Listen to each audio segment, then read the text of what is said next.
SES.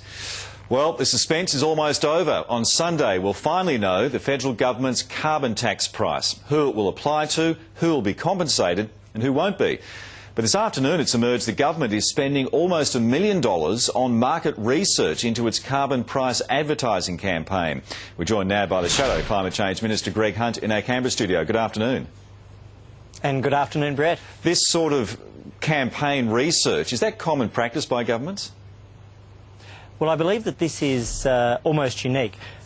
What we've had this afternoon is a previously secret tender document which shows $1 million of money from nurses, from plumbers, from shop assistants being spent not on hospitals or roads or schools but on party political research to back up carbon tax advertising, and there'll be another $24 million all up spent in that space, so as to tell the Australian people that they need to pay higher electricity, gas, grocery and ultimately petrol prices. This is a waste of taxpayers' money, an abuse of taxpayers' money, and the Prime Minister should commit before Sunday to dropping the taxpayer-funded carbon tax ad campaign.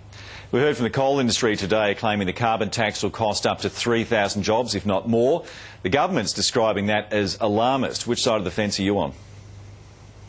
Well, this is likely to be 3,000 Australian jobs.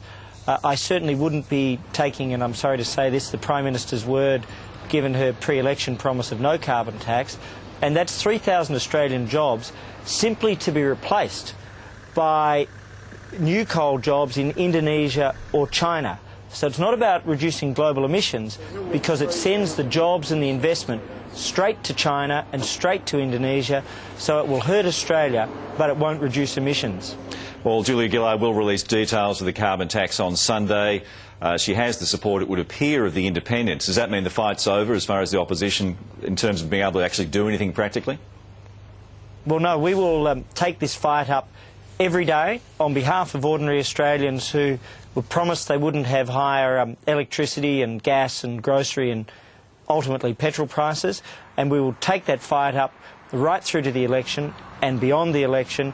Our goal is very simple: to defeat this tax on electricity and ultimately not just to defeat it, but if necessary to repeal it. And we'll have much to talk about next week when we know exactly what shape it is. For now, Greg Hunt, thanks for your time. Thank you.